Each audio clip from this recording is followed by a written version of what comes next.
Siguro, napapaisip ka kung saan nila kinukuha ang kanilang tapang.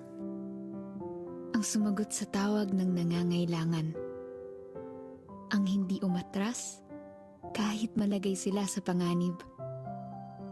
Ang balewalain ng kaba makapagdala lang ng saya. Ang tiisin ng hirap para sa pamilya. Ang magmalasakit na walang hinihintay na kapalit. Lumalabas na lang ng kusa. Hindi pilit.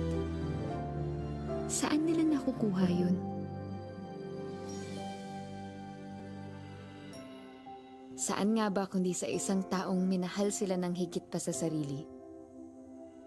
Dahil sa kanya, natuto silang maging matapang. Maging masaya sa gitna ng hirap. At magmalasakit ng kusa. Hindi pilit. Galing sa puso. Galing kay nanay.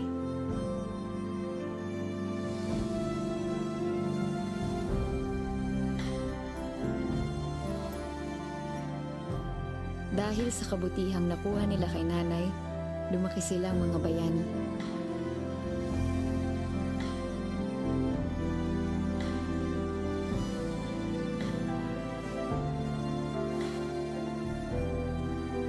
At gaya nila, marami pa sa atin na patuloy na pinapalaki sa gabay at pagmamahal ng isang ina.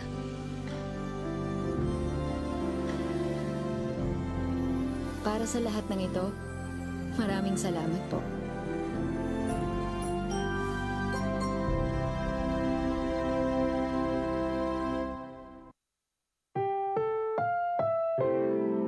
Ang programang ito ay rated SPG. Striktong patnubay at gabay ng magulang ang kailangan. Maaaring may masiselang tema, lengguwahe, karahasan, sexual, horror o droga na hindi angkop sa mga bata.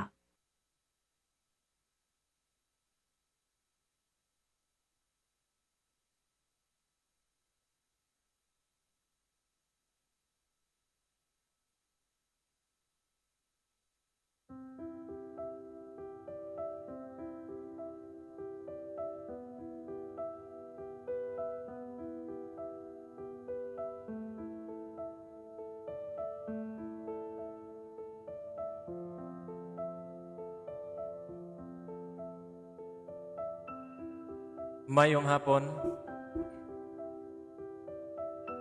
mga sukinti paminaw, ug tigtanaw ning atong tulumanon sa kahaponon. Handumanan sa kagahapon. Mga matamis ug mapait nga kagahapon. Mga bunga sa binhi sa atong kinabuhi. Mga kaagi nga naghatag na tugtusog aron sa pagpadayon sa atong pakigbisog. Mga sugilanon nga angay natong matmaton. Kay kining tanan puno sa pagtulunan. Mao kini ang atong handumanan sa kagahapon. Kung sa Bisaya pa, bahalag pobre, basta maayo og lawas. O kita makaingon nga sakto. Kaya dunay mga tao nga nakasinati og pait kaayo. Mga gibati sa kagalingon nga dili angay baliwalaon. Kay kini hinay-hinay nga mopatay sa atong kaugmaon. Ug kita makaingon nga bahala na lang mga katigayunan hutdon basta ang kinabuhi sa tao salbaron. Kay unsaon man ang kwarta kung kita wala na. Sumao kini ang sugilanon sa tuang letter sender.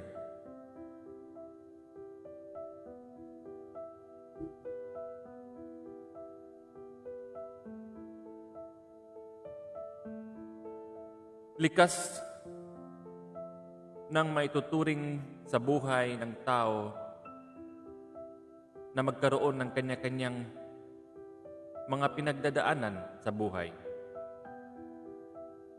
Madalas pa nga sa atin naririnig bilang payo ng ating mga kaibigan, kapamilya at mga mahal sa buhay na walang problemang darating sa buhay natin na hindi natin malalagpasan. Ngunit tila sadyang likas na rin sa buhay ng tao ang makaranas tayo ng panghinaan ng loob dahil sa mga suliraning kinakaharap. Ito ang aking kwento na kapupulutan ng pag-asa.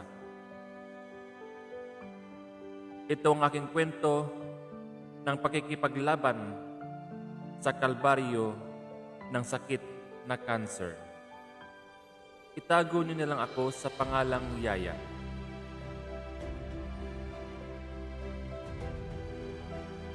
Taong 2013, nang ma-diagnose ako sa Ewing's sarcoma. Ewing's sarcoma is a rare cancerous of the bone or soft tissue. It occurs mostly in children and young adult. 16 years old ako noon nang ma-diagnose ako ng Ewing's sarcoma. October 2012, nang mapansin kong may bukol sa left arm ko. Super liit niya. Akala ko kagat lang ng lamok, kaya binaliwalak. Pero makalipas ng 1 linggo at buwan, napapansin kong hindi nawala at parang lumalaki ang aking bukol. Tapos matigas siya pero hindi siya masakit. Napagdesisyonan ng pamilya ko na ipatingin na ako sa doktor. Hanggang sa iyon, ni-refer na ako sa iba't ibang doktor. April 2013, first operation. Inoperahan ako para tanggalin yung bukol at ang natanggal sa akin na bukol ay pinabiopsy namin at Ewing's sarcoma ang diagnosis.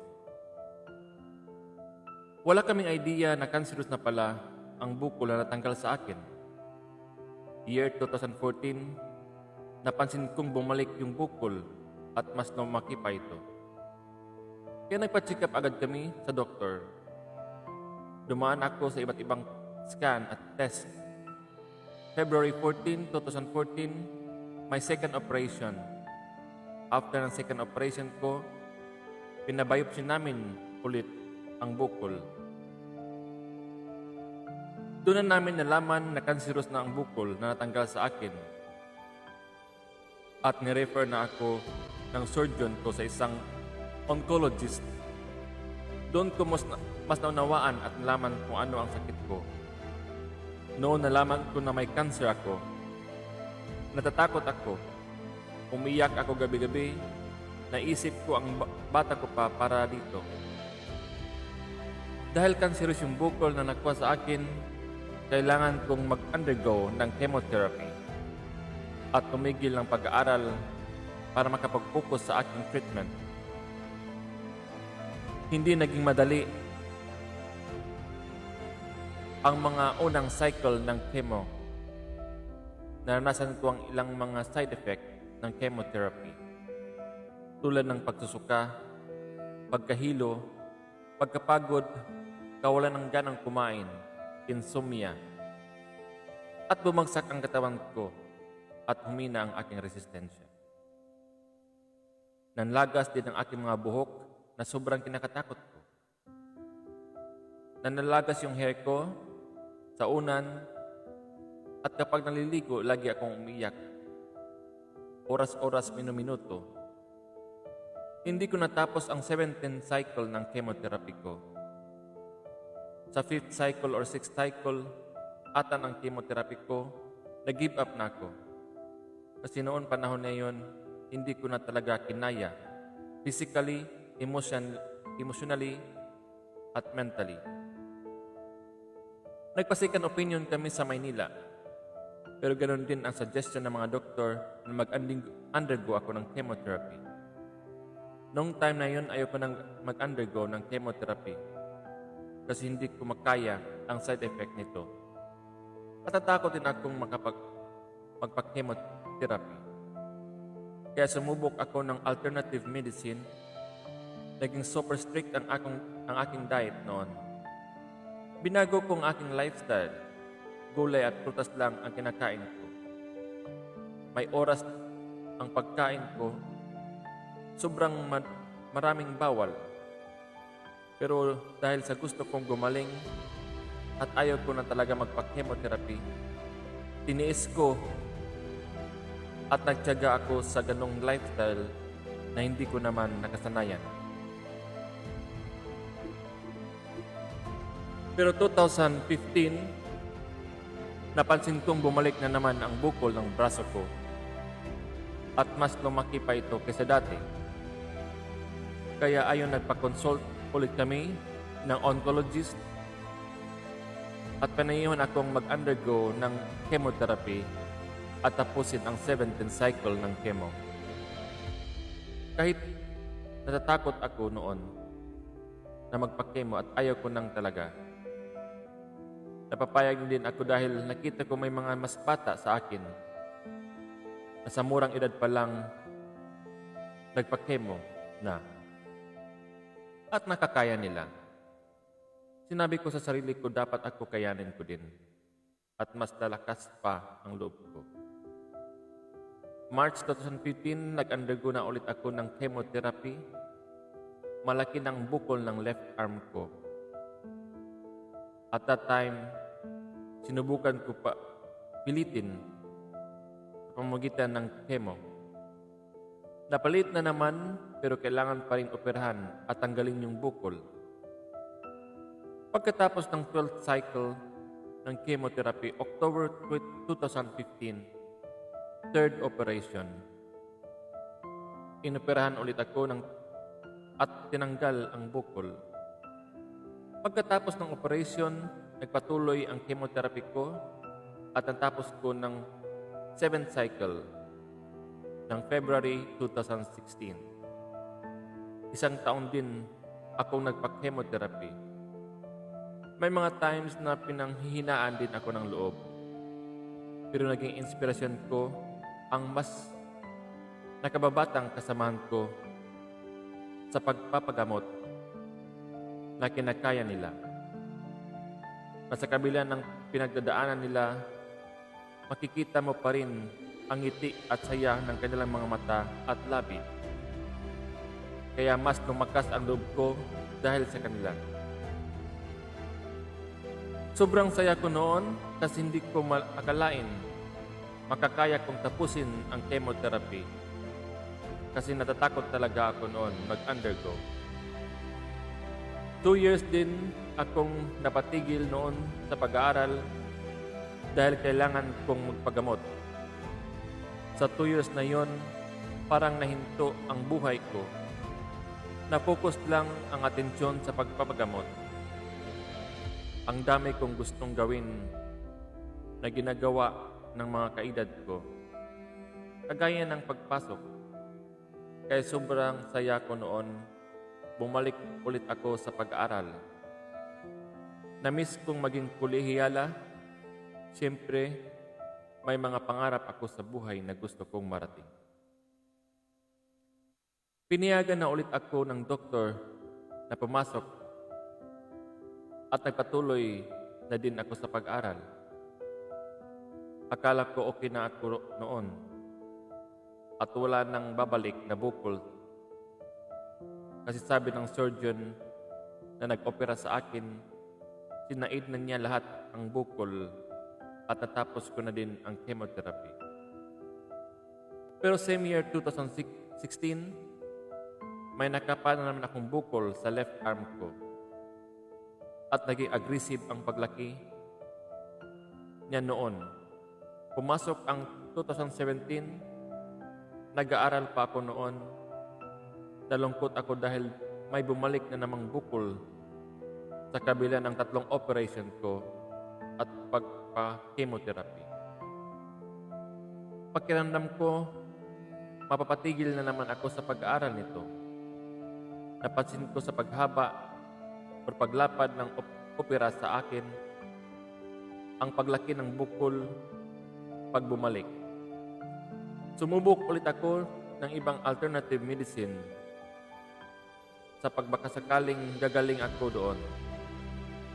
Mas strict ang lifestyle ko dito compare sa dati kong sinubukang alternative medicine. Tipong pagsapit ng 1 p.m., puro juicing na lang ako. Pero hindi ko nag-improve doon. Dumating na sa point na sobrang lumaki na ang bukol na tipong hindi ko na maiangat ang left arm ko. Nahirapan na din ako at nabibigatan. Sa 3 beses na bumalik ang bukol ko sa braso, sa pangatlo ako nakaranas ng sobrang sakit na. Tipong kahit pagod na ako at antok na antok. Hindi ako makatulog dahil sobrang nananakit ang left arm ko na may bukol. Sobrang sakit talaga, pati ulo ko nananakit. Sobra akong pinahirapan ng pagbalik ng bukol sa arm ko. Ilang gabi akong walang tulog, umiiyak at tinitiis ang sobrang sakit. May mga iniinom akong pain reliever pero hindi na kinakaya. Dumating na sa point na hindi ko na alam ang gagawin namin. Nasubukan na namin ang alam naming paraan, chemotherapy, alternative medicine, at nakailang opera na din ako, pabalik-balik pa rin ang bukol sa left arm ko. Nagpa-consult ulit kami sa orthopedic surgeon, pero hindi na sa dati kong surgeon. Naghanap kami ng espesyalista sa case ko at sa Maynila kami nakakita. First check-up ko sa kanya, sa tingin niya sa laki ng bukol ko dahil kailangan ng operation na ako, mas mabuting putulin na daw ang left arm ko. Nang narinig ko yung sesyon, pansamantalang napatigil ang mundo at natulala na lang ako at nawala ako sa pag-iisip. Katahimikan ang narinig ko sa paligid. Kahit nag-explain at kinausap ako ng surgeon ko, hindi ko siya naririnig. Sobra akong natakot, nalungkot sa sinasabing iyon ng doktor. Naisip ko, kailangan ba talagang humantong sa pagputol ng braso? Nagtanong ako sa kanya kung wala na po bang ibang paraan para masave ang arm ko. At sinabi ng surgeon sa akin, nasubukan natin kung mapaliit ng chemotherapy ang bukol mo. Baka makakaya pang i-save ang arm mo. Nagkaroon ako ng pag-asa sa sinabing iyon ng doktor kasi natatakot akong maputulan ng braso. Iniisip ko palang maputulan ako, parang di ko na kaya. Sino ba naman kasi ang gustong maputulan ng isang parte ng katawan? Kaya nag-undergo na ulit ako ng chemotherapy, panibagong protocol ng treatment at 8 cycle ito. Dahil kailangan kong magpagamot, kailangan ko ulit mapatigil sa pag-aaral. September 2017, nagpa-chemo na ulit ako. Siyempre naranasan ko ulit ang side effect ng chemotherapy at nanlagas na naman ulit ang buhok ko. Tiniis ko ang bawat turok ng karayom sa mga ugat ko dahil manipis na ang ugat ko dahil nag-undergo na ako noon ng chemotherapy. Pahirapan na ako hanapan ng ugat kaya trial and error sila at nakailang tusok sa akin. Humina ulit ang resistensya ng katawan ko at may mga times na wala akong ganang kumain. Parang ma-motivate sarili ko, Sinabi ko nilang sa sarili ko na matatapos din ito. Nakailang cycle na ako noon ng chemotherapy, pero hindi pa rin ganun. Napapaliit ang bukol ng braso ko. Kinausap na ako ng surgeon at oncologist ko at nagsuggest na sila na mas makabubuting putulin yung left arm ko kasi aggressive na yung paglaki ng bukol para hindi na kumalat sa ibang parte ng katawan at para hindi na ako mahirapan. Kinausap ako ng kanilang mga baka may iba pang paraan para masave ang arm ko. Baka pwede pang tanggalin nilang ulit yung bukol. Pero sabi nila, base sa kanilang pag-aaral, mas makabubuting putulin na yung arm mo. Kasi kung gagawin nila yung gusto na tanggalin lang yung bukol, malaki ang possibility na bumalik ulit yung bukol ko. Sa tagal ko nang nakikipaglaban sa sakit na ito, sa pagtatlong pagbalik-balik ng bukol, dito na ako nakaramdam ng depresyon.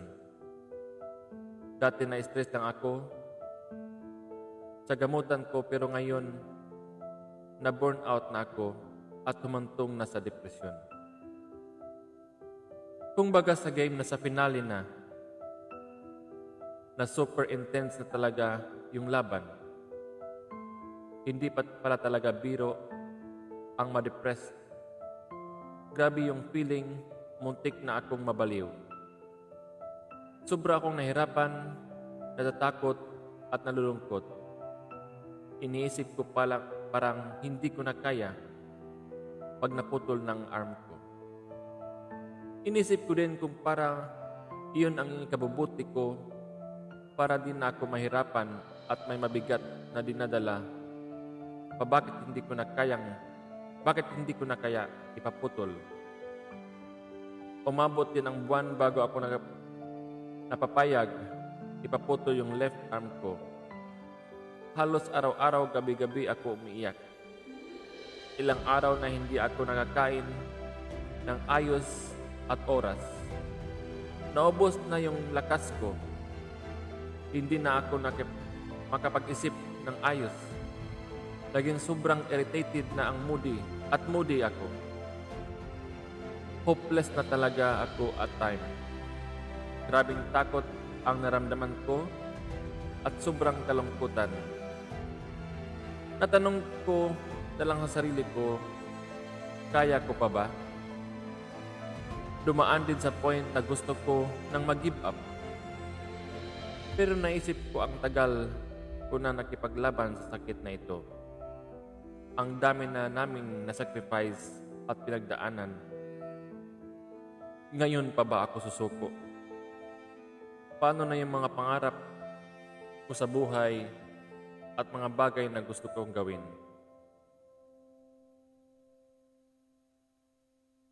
At alam ko, madaming naniniwala na gagaling ako. Kaya na-realize ko na hindi magandang idea ang give up. At sa kabila ng pinagdadaanan kong ito, hindi ako pinabayaan ni Lord. I am weak, but God give me strength. Binigyan niya ako ng super mapagmahal at supportive na family na never akong pinabayaan. Na kahit sa gusto ko ng give up, pero hindi sila sumuko sa akin. Lagi nila akong minomotivate at pinapalakas ang loob. Binigyan niya ako ng mga relatives na tumulong at tumabay sa amin. Mga kaibigan ko na asahan ko noon. Mga panahong nangailangan ako. Mga taong nagpapalakas ng loob at isinama ako sa mga prayers nila. Mga taong may mabubuting kalooban na tumulong sa pinansyal na pangailangan namin. Sa pagmamotivate at pag-inspire sa akin ng mga taong nagmamahal sa akin, unti-unti kong natanggap na kailangan na putulin yung left arm ko. Hanggang na-realize ko na para iyon sa ikabubuti. Papayag na ako putulin yung left arm ko. Tagal ko na din kasing nakikipaglaban sa sakit na ito. Halos 5 taon ko din itong dinadala. Sobrang nahihirapan na ako at para maiwasan din kumalat sa ibang part ng body ko yung bukol. Naisip ko na din kung buo nga ako pero may ganito naman akong dala-dala. Pinapahirapan naman ako at mas mabuti pang ipaputol ko. December 21, 2017, fourth operation. Inoperahan na ako at pinutol na yung left arm ko. Bago ako operahan, nakakaramdam ako ng nervous. Kasi ibang opera na ang gagawin sa akin, unlike before. Dahil amputation na ang ginagawa sa akin. Noon nasa recovery room na ako, kinakapak ko ang left arm ko. Pero wala na ito. Pero ramdam ko pa din na may left arm pa ako. Noon, bago pala naputol yung arm ko, hindi ako ganon naapektuhan at namomotivate ko pa sarili ko. Sabi ko sa sarili ko, yay, wala na ang paghihirap sa akin. Wala na ang bukol na babalik-balik para yun sa ikabubutik. May mga bagay ako na nahirapan gawin na gamit ang isang kamay. Siyempre nakasanayan kung buo ako, hindi biro ang adjustment. Ilang araw din akong umiyak at pinagluluksaan ang nawala kong kamay. Sa pag-iyak ko, bigla ko na lang na-realize na ano ba ang ginawa ko sa sarili ko. Iyak ako ng iyak, hindi kumakain. Na-realize ko na pinaghihirapan ko ang sarili ko. Napansin ko ang apektado din ang mga taong nakapaligid sa akin, lalo na ang family ko. Sa ginagawa ko sa sarili ko. Okay lang naman umiyak at malungkot. Normal lang yun, siyempre tao, minsan nakakaramdam ng kalungkutan. Pero ang tambayan, ang kalungkutan ay choice na iyon. Naisip ko kaysa i-focus ko ang atensyon ko sa mga bagay na nawala sa akin. Bakit hindi ko i-focus ang atensyon ko sa mga bagay na mayroon ako at sa blessings na ibinigay sa akin ni Lord? Sasaya pa ako. Ang dami ko palang dapat ipagpasalamat kay Lord sa kabila ng pinagdaanan ko. Tulad ng kahit naputol ng yung left arm ko, may isa pa naman akong kamay na magagamit. May mga paa akong magamit ko sa paglalakad. Nakakita, nakakarinig, at nakapagsalita pa ako. Blessed ako sa madaming nagmamahal sa akin at nagpalakas ng loob ko, especially sa pamilya ko. Kaysa magmukmuk at magkulong ako sa kwarto at umiiyak. Binaling ko ang atensyon ko sa mga pagbabasa ng inspirational book at panonood ng mga inspirational videos. Ang dami kong ma-realize na nakitang mga disabled person na hindi naging hadlang ang kapansanan nila para ma-enjoy ang buhay nila. At ang dami ko din na-encounter ng mga cancer survivor na talaga namang nakabilib ang katatagan. Hindi biro ang pinagdaanan ko pero nakaya ko ang lahat ng iyon sa tulong at awa ni Lord. At alam kong may purpose siya kung bakit nangyari sa akin ang mga bagay na ito. At ang duty ko ngayon ay alamin kung ano ang purpose ko sa buhay at gawin ito. Pasensya na, sobrang haba ng story ko. Naway nagbigay ng aral ito sa bawat isang may pagsubok sa buhay. Maraming salamat.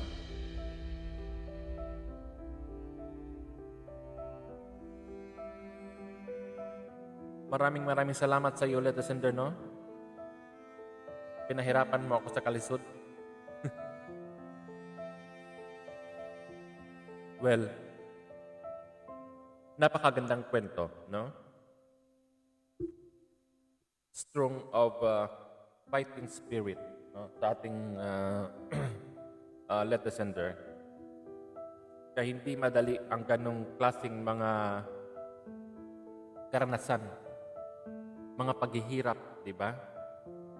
Muna atong giingon, sa Bisaya pa, nga bahalag pobre, basta maayo lang taglawas. Kay lisod jud kaayo kini magkasakit kita. Ilabi na sa mga sakit nga mga traitor, no? Sama ng mga cancer o sa panakaron high blood o kung sa panakaron dira daghang klase sa mga sakit. Napakita yung mga sakit karon nag-atubang bahin aning corona, no? Para nako bahalag wala ko'y kwarta basta himsog lang gihapon ko, di ba? Pero kanimo little sender, believe ko kay grabe gyud ang imong pag-antos, no? Laliman ka, 5 ka tuig ka nag-antos sa imuhang sakit nga cancer. Bisan ako siguro makaingon nga na maabot gyud ang time nga mura og mahinaan ka ng loob, mura ka mo give up gani. Tungod sa imong mga kasakit, siyempre, inubanan og mga problema, di ba? Unsaon, pagsulbar, di ba? Samot-samot na, klase-klaseng problema, financial, emotional, physical, na anatanan. Sulisod jud kaayo.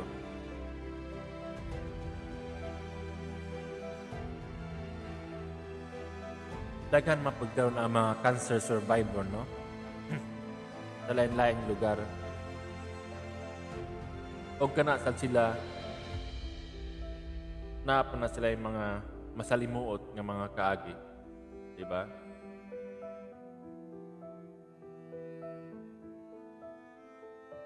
Pero, og nimo pa, siyempre,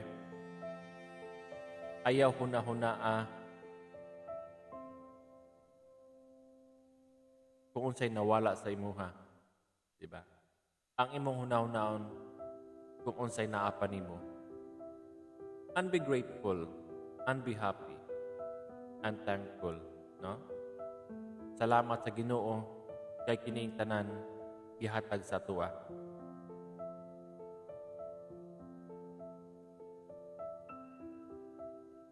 Dili rason ang usa ka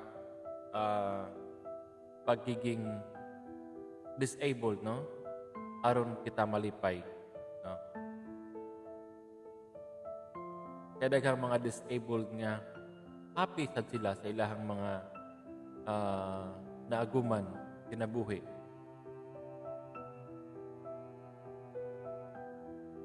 Mas ganahan pag ganay ko ani mga tao nga mga disabled, no? Kaya nga, no? Mas mabati ikaw nila og kaluoy. Kay kini sila mga tawhana, makita nako nga very thankful kaayo. No? Kapasalamaton. Kontento, di ba? Di ba na aging mga bulan or dugay na to, no? Di ba naaman tayo disabled sa nasikrit, no? Katong buta, pamilya nga buta, di ba? Maluoy ko nga magtanaw, apan sa akong dughan, nalipay ko nga makakita. Kaya nga, no, dili sa ilahang kung unsa ang ilahang kahimtang, kung dili unsa ang ilang binuhatan, kung unsa ilang pagpaningkamot, di ba? Imo silang istoryahon, lami kayo, pamati. Kaya mas-sense nimo na kining mga tawhana, maayo kayong tao.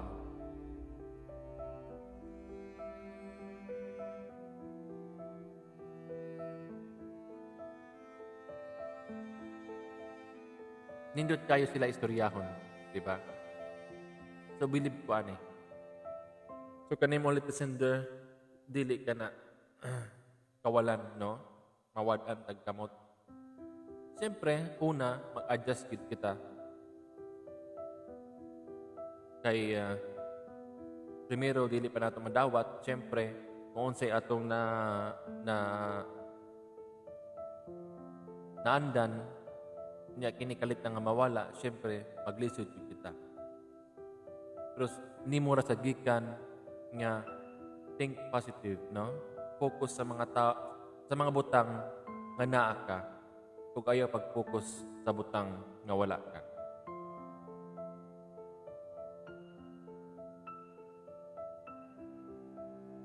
So daghang kay salamat sa imuhang taas o puno o mga pagtulunan, no?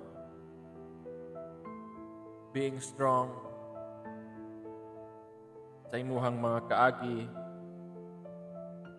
Ug siyempre, dili mawala ka nato ang pagtawag sa kahitasan na kita iyang tabangan, no?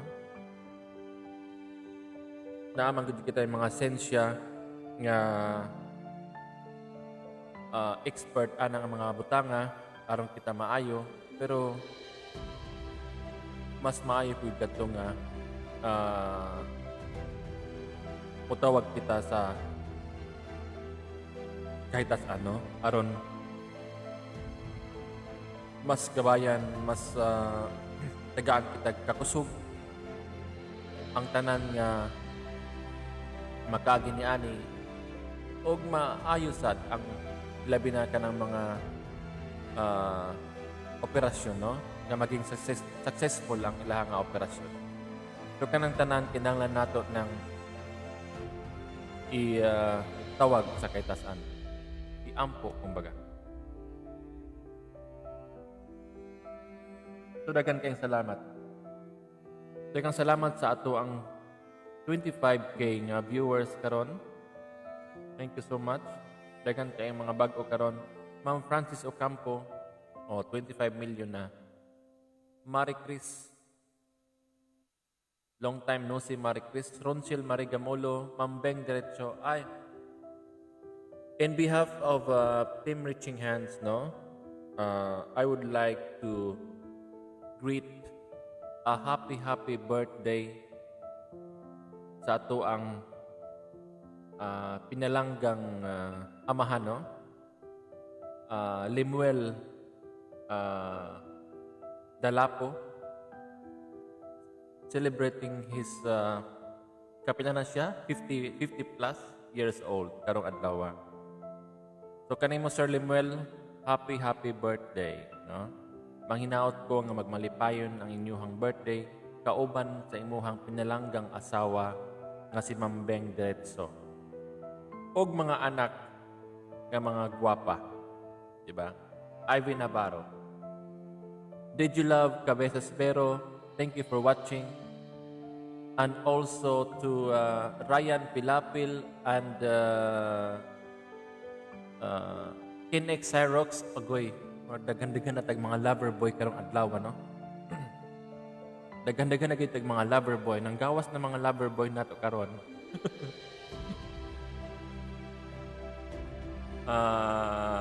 Naman, Ma'am Ronchil Marigamolo, Julian Dalagan Badilla, Mera Flor Di Mayol, Roslyn Birandal Palak, Alice Calo, Secretary Lynn, Geraldine Goles, thank you for watching. Marie Chris,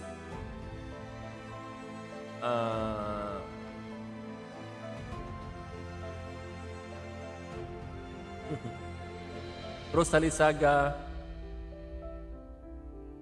Kwang Road Rough Bread. Wow, isa man si Kwang Rough Bread. Si RJ,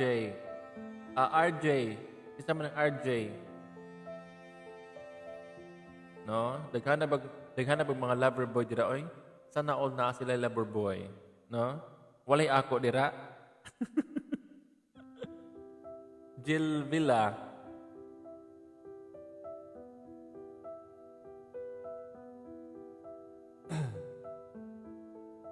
Journaline Somalinog, hello, thank you for watching. Thank you kayo ninyo karon kay murag daghan-daghan ta karong adlaw. Nindot kayo pamati o tan-awon nga daghan kay nag-heart o nag-like sa to ang live, no? Kung nakin-ex pa sana all may jowa. Bitaw.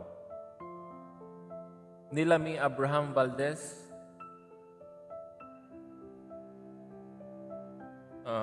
Kisa pa man dire.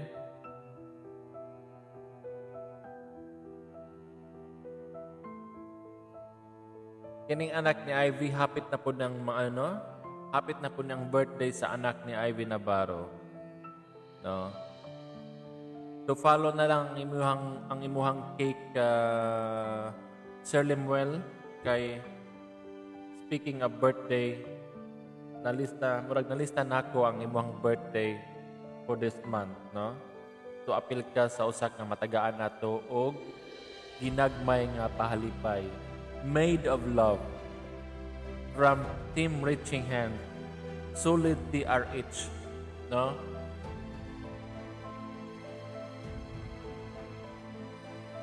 Kining atua diri ginagmay ra gid in town, no?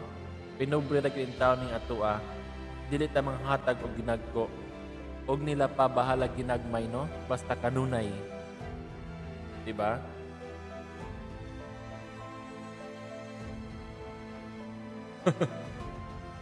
Si DJ Love, yes. Single si Ken X. Single and ready to mingle, no? Dili na single karon si DJ Love. Kay umalabot karong pitchat 20 ayaw mong kalimot ha, karong kadagandagan man ta. March 20 ayaw mong kalimot nga mauna ang atong date sa ato ang first date ever sa TRH. Let's meet the lover boy and the lovely girl. No? Hapit na. Ayaw tao mong kalimot. Oy, Ron Stewart, Kaga Salino, ikaw ha? Nagluib na kanako. Sa una, permi kayo kang mo join. Murang nagluib na jud ka. Makasakit-sakit ka sa akong dughan. Ron Stewart, sana all. Lamira ba kay kamusayaw ug mukanta? Talented kayo ni si Ron Stewart, no? Idol ni nako.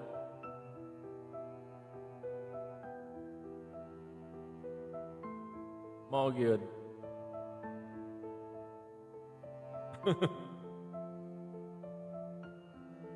Pag-andam lagi mudaan. Bel Kinomon Villaspin, thank you so much for watching. Jennifer Servania Navarro Libron. Mga Mr. TikToker lagi na siya lagi. Oy, Kimi Dubi, thank you for watching. Karon pa ko kita ni Kimi Dubi. Lagi, gimingaw ko ani ni Ron Stewart, at tinuod lang. Kaysa una, pagsugod pa lang sa TRH, permi kay na siya nga mo-appeal og mga sayo-sayaw, mga challenge. Kanya, siyempre, usahay po mag-chat-chat po may off-air. Kumusta? Mura ng eskwela man sa Cebu siguro. Nagkadugay, nakakita siguro ni og kanang pag-ibig. Nawala na sa hangin. Nakakita na nagkarelasyon siguro. Maunang nawala na. Og karon ni balik sa siya. Thank kayo. Ronchel Marigamolo, thank you for watching.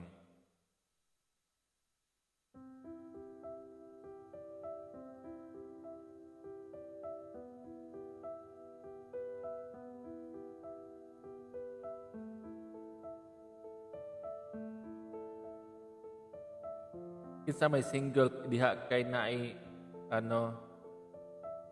makigmingle. Kinsa man na siya silingan na nimo did you love? Silingan na mo?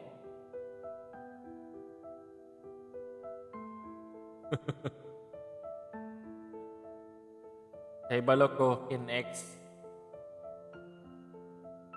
kay mura og kanang nabisi jud ka sa imuha nga unsa na Mobile Legend, no? Apil-apil guro ka og mga tournament sa pana. Single ko no si Ron Stewart o kini na pod o pangitaan nato ka Paris si Ron Stewart. Kisa may atong iparis ni Ron Stewart na be? Isa ang kamot, isa ang tiil kung kinsay ganahan makigparis ni Ron Stewart, di ba? Isa man si Geraldine Goles. Geraldine Goles. Boto ba kaaning ni Ron Stewart?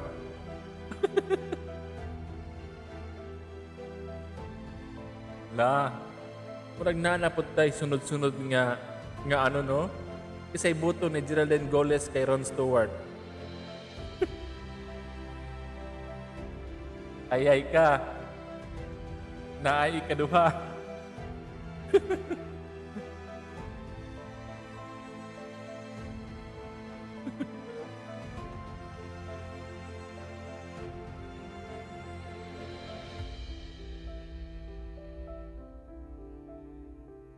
Kana, murag ka ng kamong duha, murag bagay dyan mong duha, Geraldine Goles. Kaya nakita na ako ni si aron duha na kaslunon, daghan kayong mo sponsor ninyo. Diba? Daghan dyan kayong mo sponsor ninyo. Tanang mga membro, sponsor good. Ako usap ko sa sponsor, no? Pwede dyan ko magluhod-luhod para ninyo.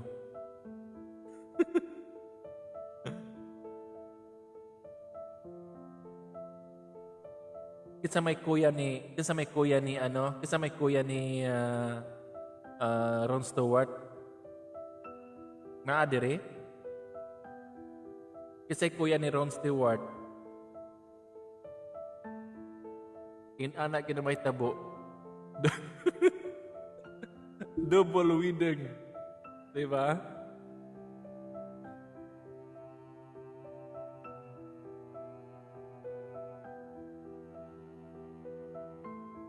Gwapohon ba ni si Ron Stewart, no? Ganahan po ko sa kinaiya ani kay mura po na siya og kanang joker kaay na pagkatao. Dili ka maboring ani niya Geraldine Goles, di ba? Kung ikaw Geraldine Goles nga loner ka, kibalo ko nga loner ka, ang match nimo kaning mga tao nga maayo kay mo pasipat, mapasiaw.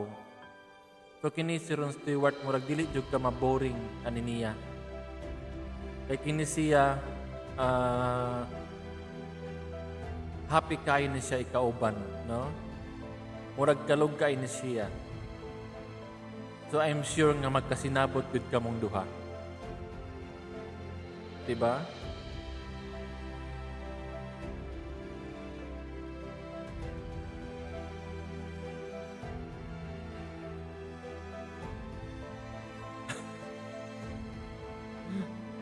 Ambot asa ni karon siya oy. Napa ni siya sa Cebu o ni balik na siya dira sa Nasipit. No? Ning balik na sa Nasipit si Ron Stewart.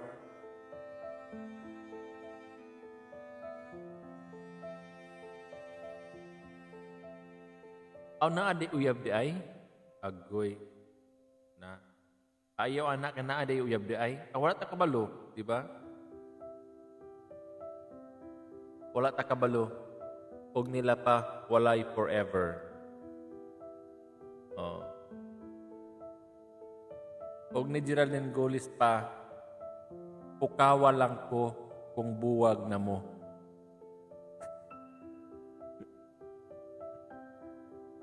Basin di ay, one of this day,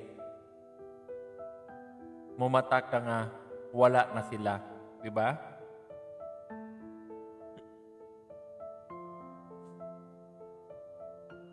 Bitaw, ay kinato joke-joke ra ha. Ayaw mo kapikon. Ayaw mo kapikon sa ato ang mga tapil-tapil dere kay ano ra gid ni, lingaw-lingaw ra gid ni. Pero kung kana maoy ano, wala ta kabalo kung maoday na way sa inyo nga panag-ila, di ba? You never know. Oh. Welcome, Jaycon Balayong Angot. Thank you for watching. Basta na natin confirm nga first na tong couple, no? Si Marie Chris o si Digilove this coming March 20. The destiny will continue. Di ba?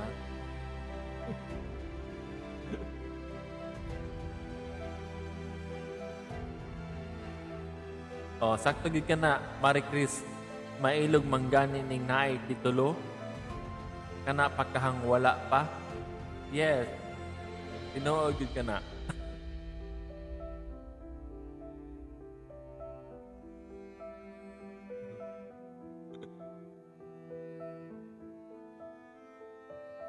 Anak bitan na sa magsugod sa mga tapil-tapil, di ba?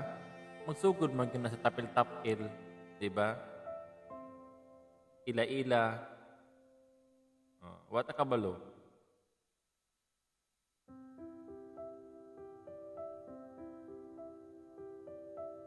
Na mangita tag mga taga Cebu, murag wala man kay mga taga Cebu ay daghang gwapo sa Cebu, no? Apan wala man kay ni apil diri mga taga Cebu lagi. Daghan kay kog mga friends nga mga lalaki.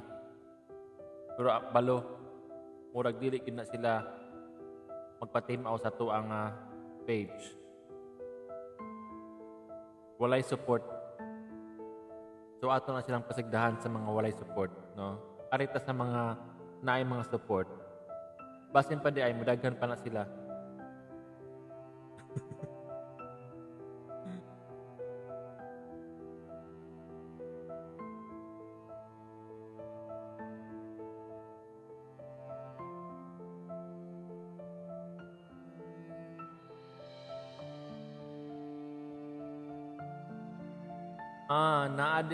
naadi ay single dira. Naay single na sa Banilad, Geraldine Goles. Si Tonyo Petracorta Satam. Kana single na siya. Bitaw, kay kana piniyaan ko na og uyab. Og karon wala na siya uyab.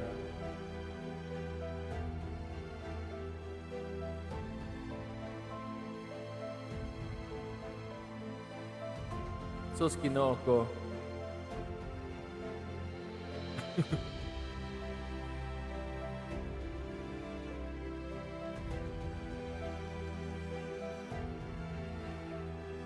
Loading. Daghang single sa Lahug, Cebu. Meet up sa GY sa mga single. No? Sweet to giday kay Stron Stewart, no? Sa GY, no? Nakapuyo ba kong GY?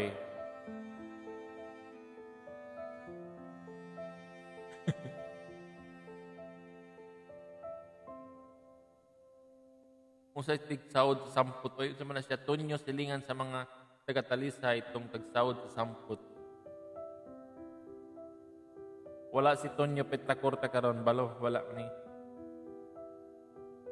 Dool dira, diya imong boarding house sa GY. I see. Idol.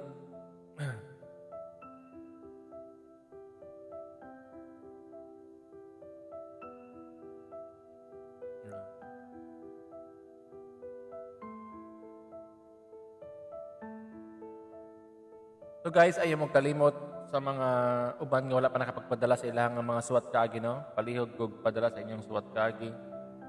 Kaya ato na siyang basahon. So wala pa makahibalo nga ang ato ang suwat kaagi. Everyday na siya na price, no? 200 pesos sa ato mabasa nga suwat kaagi. So sa katong wala pa, or bisan katong nakasend na, pwede mo mag-send. Bisan kapila. no? Basta kapila mo mag-send only win. Di ba? So palihog ko og share aron naa sa uban nga maka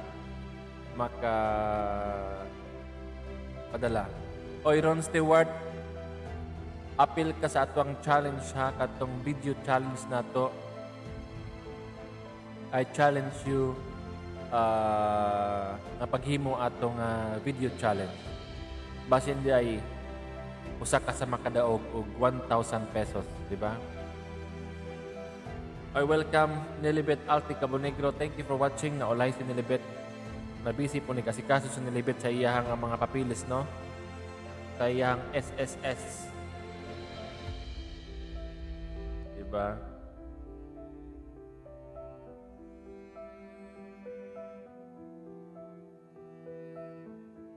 So magpaabot ko nimo kinsa ni Ron Stewart. So guys, di na nato dugayon ang atong panaguban karon. Daghan kayong salamat sa inyong suporta. Manghinaot ko nga magpabilin o padayon ang inyong suporta sa tuwa nga Team Reaching ano. And don't forget na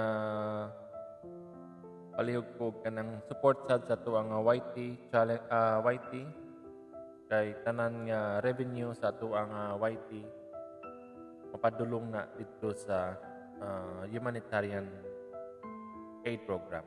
So, walay ato ana og kana para na gikana ninyong tanan. So, thank you so much. God bless and I love you all. Amping mong tanan. Dahil kayo salamat. God bless. Bye-bye.